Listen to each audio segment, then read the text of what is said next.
last steps.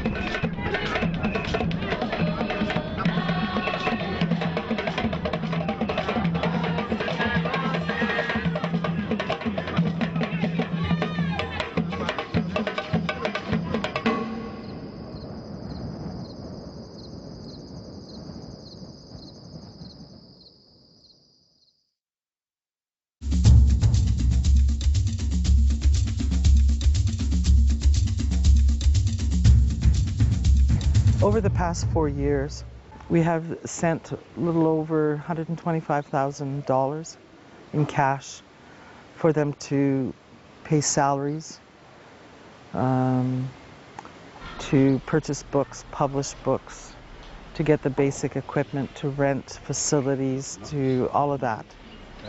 And in the end, it translates to maybe 100 literacy programs for women in the end. For the school, I would think there's a little over 200 students who have been able to go to school because we have provided the funds. And the medical equipment, most of which has been donated through International Hope, and some that we've been able to partner with International Health Partners of Canada Association, I think. That's easily $250,000. We bought a property specific in Warang that was very much in need of a facility. We were able to build a community center that was open just a few days ago. We've made a lot of friends, a lot of contacts. It's important to have that other connection with people. It's part of that vision and that faith and that strength that they carry within themselves. They constantly refer to you know, I'm going to believe in God, I'm going to give it to God, and it'll work. Where they let go of some of the heartache and everything, and with it comes grace. L'impact de votre intervention au PAFPEC et Hambourg a été très visible. Si vous avez entendu lors le dimanche l'infirmière de la clinique Hambourg Populaire, elle disait qu'elle avait beaucoup de difficultés et nous avons relevé ces difficultés. Bon, il s'adressait à moi en disant que Émile m'a beaucoup aidé, mais c'est les étudiants sans frontières qui m'ont donné les moyens de l'aider.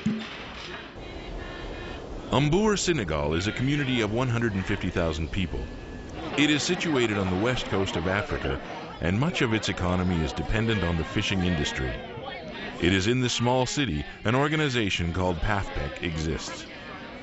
Got to meet and to know a man who's about my age, who's in education, who's going to retire soon, who, you know, I don't think we could be more alike, who's passionate about his program as much as I am about my kids, and came up again with the same kind of dream, and the dream was to advance education, the empowerment of the individual. And so it was a perfect match. Linked together for over 3 years, it was the relationship between Emile and Diane that ultimately fueled life in the Canadian-African project. It was through this cross-continent friendship that Students Without Borders was formed. Throughout the years leading up to the trip, there were dozens of fundraising efforts, countless committee meetings, plus endless hours spent lobbying and advocating for the people of Hambourg. Yet it is this meeting of these two global communities on the street in Hambourg that this story ultimately turns into a destination of hope. There's no manual on how to do this. So we had to do it from head and heart, always from head and heart, and to balance those two objectives. Always keeping in mind that our mission was to support a community in their dream, and but in the same way, to become a part of a community that struggles with the dream. There's been a lot of dialogue, and we've been in different situations outside of the classroom. Working in the free clinic or going into the schools and then being able to debrief afterwards and talk to them and see like what hit home with them has created a bond within the students, but also with the teachers and the students together. As teachers, a field trip in Winnipeg, going to the museum is a little bit stressful to make sure you have everybody, and now we're in another continent, so it's that it can be stressful. You're always looking out to make sure everybody's safe and where they should be, and there's the right amount of people on the bus that are going and coming back. So in that aspect, it's a little bit challenging.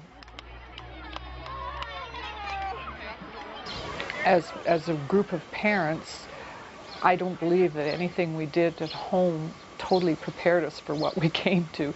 Just the hand sanitizing is something that, now everybody is saying, okay, did you hand sanitize? And we ask all the kids, when we see them playing with somebody or touching the little chickens at the center there or something like that. We're always constantly making sure everybody's taking their malaria pills. We're always making sure that everybody's done something. In North America, life is just so complicated and stuff is just on a time schedule, and everything here is just very relaxed and easygoing. And like back home, it's so forced, it seems. And it was completely all worth it just to get here.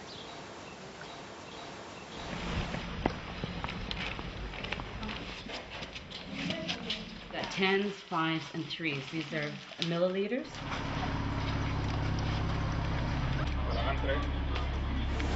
It's a system where the people have to pay to be seen, and it's a system where people have to pay for medication. They do help those that can't afford it, but it's very limited supplies. It's empty, and we're going to fill it with a 2-box.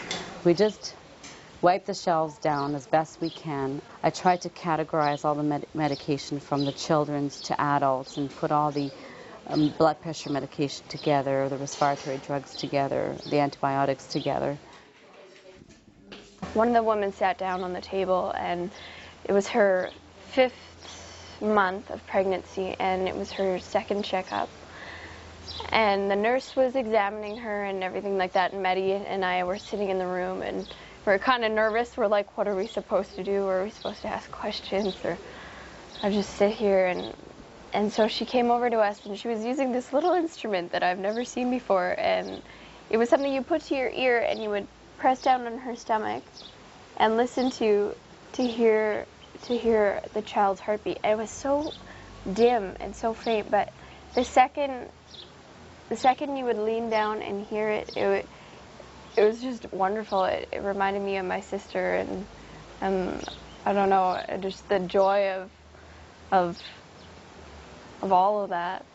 And I just felt so fortunate for this woman to let me actually hear her child's heartbeat. And pas de gloves. Alors elles nous ont amené un paquet ce matin. Et je crois qu'il y en a là, tant mieux. Merci, c'est bon. They were 2 months without gloves. 2 months. This past 2 months, they didn't have any gloves. And that's something that we have excess in Canada, and even through the International Hope. They have lots of gloves. There's lots of asthmatics, and we are able to ship. One of the physicians from, well, I shouldn't say where, but from Manitoba, Winnipeg, gave a box of a whole bunch of puffers, the Advair, Ventolin, the steroid puffers. There was a variety. They were all, none of them were expired. And est-ce que vous êtes fini avec cette boîte-là? Voilà, oui, c'est pratiquement fini. Hein? Yeah. Ici, il y en a tellement. Yeah, they have a lot of Et c'est des médicaments qui coûtent cher, donc on est obligé de... So they were able to use that too.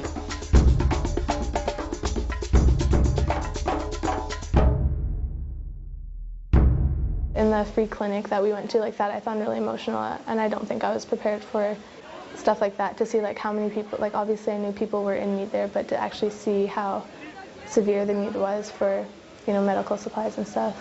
We're making bags because we don't have anything to put the pills in, so we're going to just make little containers for them so that we can share the pills. I got to hand out toys to the kids after they had done their visit, and it was so much fun. Like I got to just like blow bubbles with this little girl, and she just loved them. You could tell she'd never seen anything like that before, and every time it popped on her nose she like giggled, and it was so funny. Avec la fièvre, voilà, il y a la fièvre,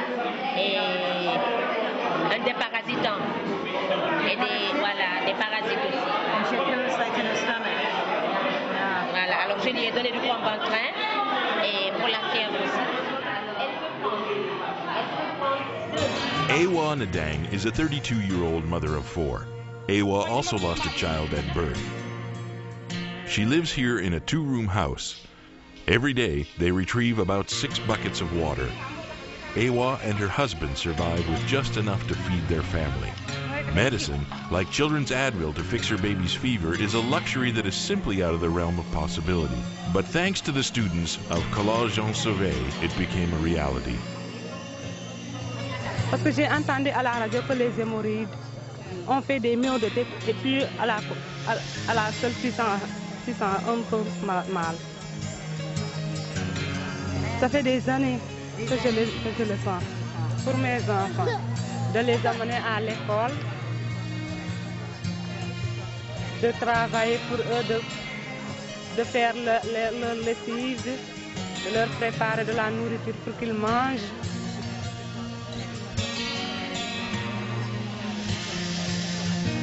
Pour qu'ils ne soient pas comme moi, pour avoir du travail et que moi je ne fais rien ici.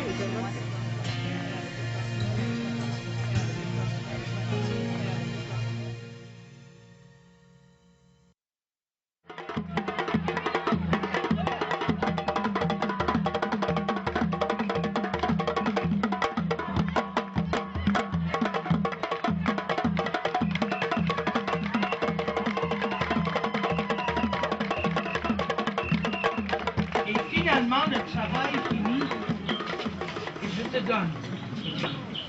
Et le professeur donne le cadeau de sagesse à son élève et le professeur s'arrête. Parce que maintenant, l'élève peut se tenir debout et fort. Et ici, au centre Jean Sauvé, je vous souhaite beaucoup de sagesse, beaucoup de cœur. Et on prie avec vous.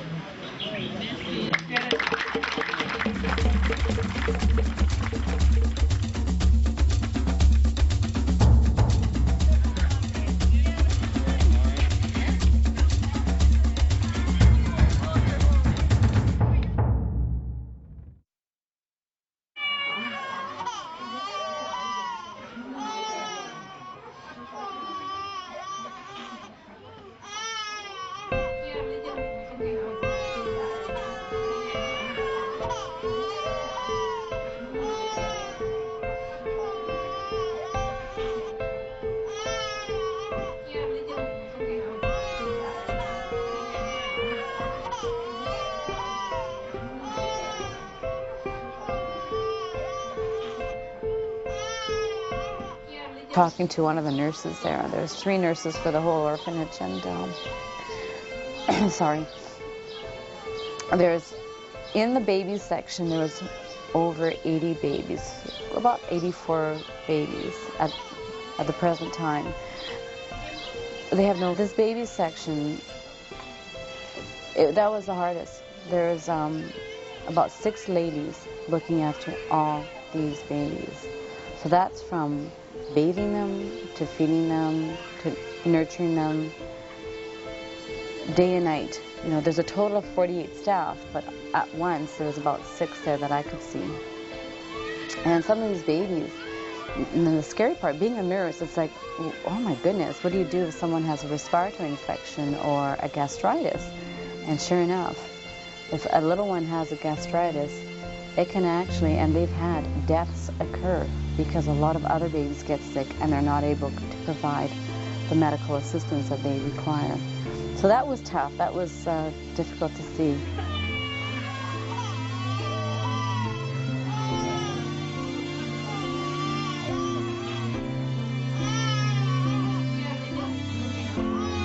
I think it's so important that there are these orphanages around, and especially since that was the only one in Nambour.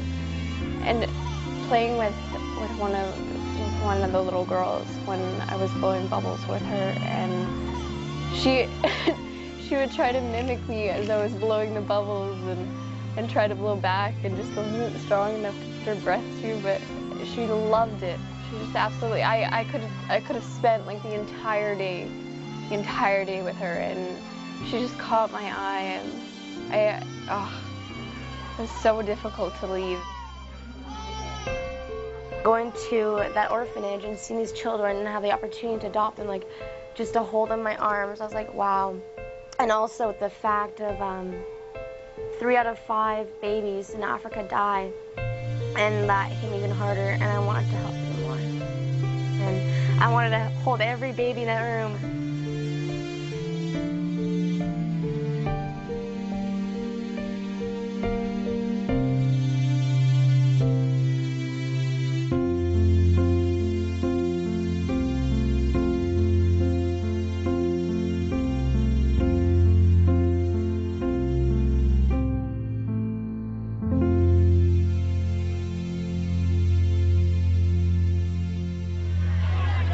Students Without Borders sent more than 80 children to school and became pen pals with them. Over the course of 4 years, friendships began, and when they met face to face, the bond was ultimately formed. One that knows no borders.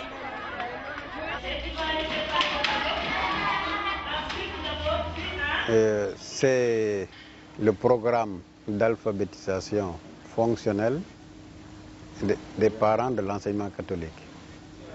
Des parents. La vision de l'organisation, c'est participer à l'éradication de l'analphabétisme. Without education, well, there is they run the risk of becoming, well, street children, simply wandering, you see, stealing, okay, having no assistance, no help. In our customs, people had a tendency to say that the place of the woman is at home. So in families, formerly, well, only boys were sent to school.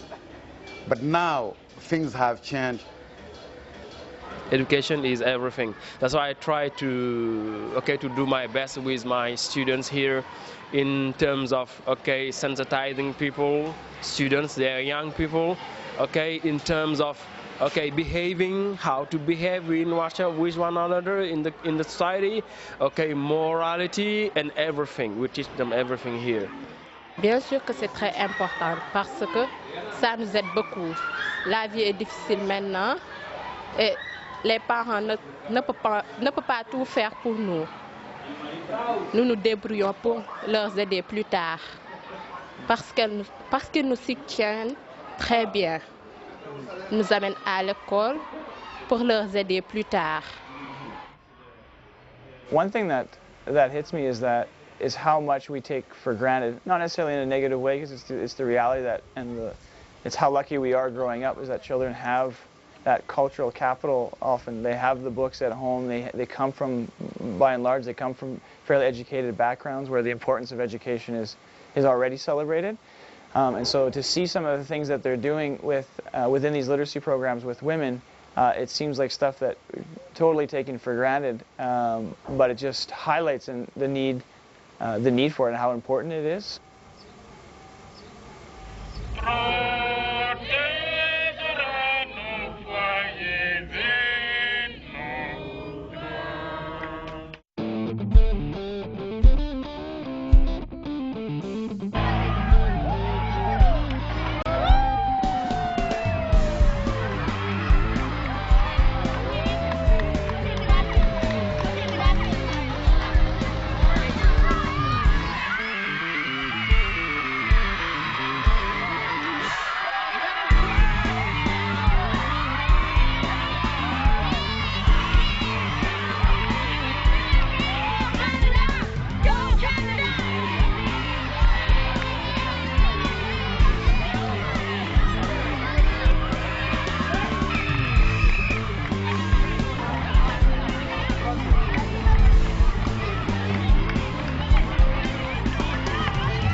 We went to a village And it was disgusting. It was awful. And there were little kids there. And we were told not to give them anything, that it was the chief's request. And I made the mistake of taking one of our bottled waters with me because I didn't know if we were going to be long or not. And little girl wanted what I thought she wanted, the bottle. But I realized all she wanted was some water, and I refused her. What do you do with that? You know, that you only get it after and opportunities lost. You're gonna have to reconcile some of that stuff. I don't know how you make that okay, but yeah. Being indifferent a lot in Canada and then coming here, big culture shock. You go down the streets, there's pigs walking around, dogs, there's a cadaver being sliced into pieces. It's very emotional and it hits you, but it's sort of still surreal and it's not your world, it's not what you're used to. So different from Canada, but it's definitely changing us one day at a time. It's something that is just like will always be with me, and I'll always have those memories, I'll always have those stories.